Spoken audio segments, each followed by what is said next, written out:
Hey, what's going on guys? We have a new Grand Hero Battle unit. It's Julius. You can obtain 3 copies of him by completing all of his Grand Hero Battle modes. If you're struggling with Inferno mode, I do have a free to play guide video for that, and you can find a link to that video in the description. Anyways, you guys know the drill. I'm going to go over a bunch of topics listed on the bottom left. Julius is an infantry red mage. His stat line is quite similar to a lot of other red mages. He's got that high attack, high resistance, low speed with terrible physical bulk. He's really limited to what he can do because of his stat line, especially since he doesn't have access to IVs. If he did have access to IVs, then his speed would be a lot easier to salvage. For what it is now, the only way he can go player phase is if he runs a breaker skill or by running a speed increasing ace skill with speed ploy, but that's not really reliable. I would just build him for the enemy phase only because that's the phase where he'll really shine. If we take a look at comparisons, the closest one would be Summer Leo. Using his base stats, Leo has 1 less HP, 3 less attack, same speed, same defense, and same resistance. They're pretty much the same. Julius just hits a little bit harder, but keep in mind, Leo does have access to IVs. A plus attack Leo is basically the same as Julius, but a tad bit worse. The big difference between the two is that Julius has a unique tome. He has Loptis, it grants 3 res passively. Skills with effective against dragons are effective against Julius. If foe has no skills with effective against dragons, inflicts attack -6 on foe during combat. It's a really weird effect, and I believe it's the first time we're getting a weapon with a combat debuff, but it's actually quite similar to other defensive skills. You can think of it like distant defense, but it works against everybody, including melees. The attack debuff on the weapon only works against foes that do not have effective against dragon weapons. So that means that Loptis won't work against Falchion Lords, Julia, and Deirdre. Also, the debuffing effect on his weapon does stack with other debuffs like his default C skill, Attack Ploy. With Loptis and Attack Ploy combined, he can effectively debuff enemies for -11 attack. That's reducing 22 damage if foes are able to double him, which is interesting to say the least. It does make close counter builds a little bit viable, but it does require a lot of team buffs. If you don't build a team around close counter, then it's not worth it, at least not in my opinion. Moving along is Draconic Aura. Using his base stats, he'll deal 14 with it, which is okay. Iceberg is the better special if you're looking for a 3 charge special. He'll deal about 19 damage with Iceberg. The other special to consider is Glacies. B skill is Guard. It decreases the special charging rate for enemies. It's a decent skill for him since he has such a high res stat, so magic based enemies won't be able to deal much damage to him without using a damage special. Also, I've been seeing a lot of mages run Heavy Blade or 2 charge specials like Moonbow and Glimmer, so reducing their special charging rate does indirectly make Julius a better tank. The downside with Guard is that he really needs Quicker Post, so if you give him Guard, you'll have to give him the Quicker Post seal instead. C skill is Attack Ploy. It's perfect for him. He has a high res stat to run ploys effectively. 38 resistance with Loptis equipped is good enough to inflict the debuff upon most mages even. He doesn't really need Attack Ploy to tank mages, but it does help versus physical ranged foes. Julius is actually a pretty good unit, but he's not worth using in arena because he doesn't really have a purpose in the current meta. That's usually how it is with mage tanks, especially red ones. However, I do think he has a place in arena assault. He can become a great anti-range tank baiter for that mode.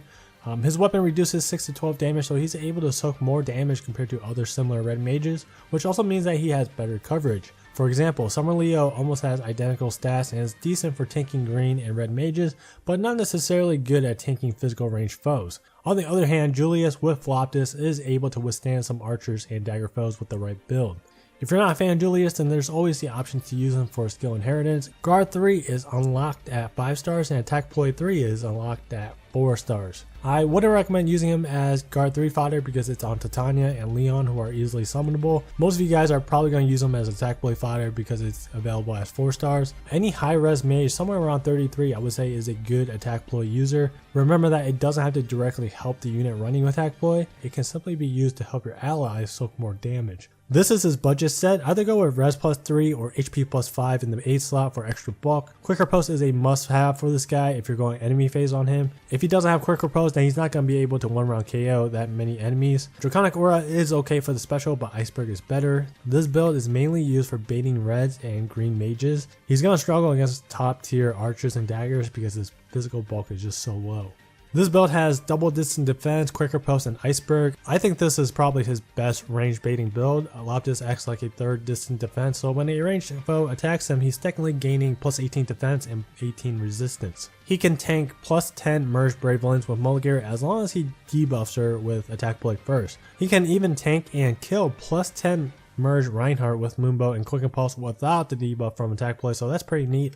Lastly, if someone on your team is using Distant Defense 3 seal, you can give Julius Fortress Rest 3 instead. With Fortress Rest seal, he won't be able to tank physical range foes as good, but he'll be able to tank mages just as well. Alright, like I said earlier in the video, I do think close counter is viable on him, but it requires a lot of team support. I'm talking about having skills like defense tactic buff and drive defense buff. Both of those are seals, so it isn't that hard to build a team around this skill set. With close defense, Loptis, and tech blade debuff, it's like he has 33 defense, which is just average to above average defense, which is the reason why I keep saying that team support is very important for this set. Alright, so this is my free to play guide usage list. It's for those that refer to my free to play guide videos. The point of this list is to let you guys know which units I consider using for my free to play guide videos. If you want to stay up to date with the list, then consider following my Twitter. I always keep the updated version pinned on my Twitter page. Anyway, so first and foremost, I will not be using his 5-star version for any of my guides. I only plan to use his 4-star version. I'm going to be placing him in rarely used, mainly because Arvis is more accessible for newer players since he's part of the new Grand Hero Battle rotation. 4-star Julius is actually not that bad for Inferno mode though. He has Attack Blade 3, Draconic Aura, and his stats are decent. The only time I'll use him over Arvis is if I need to utilize Attack Blade 3. Other than that, there's really no reason for me to use him over Arvis. So do I think he's worth promoting? Sure, if you need a range baiter, then go ahead and promote him. He's great for that role.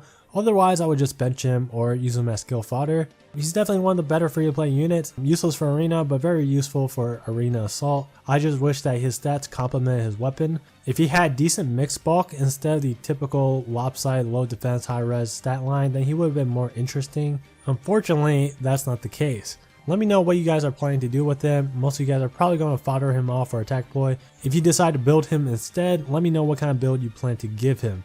And that's going to be it for this video. Thanks for watching, and I'll see you guys in the next video.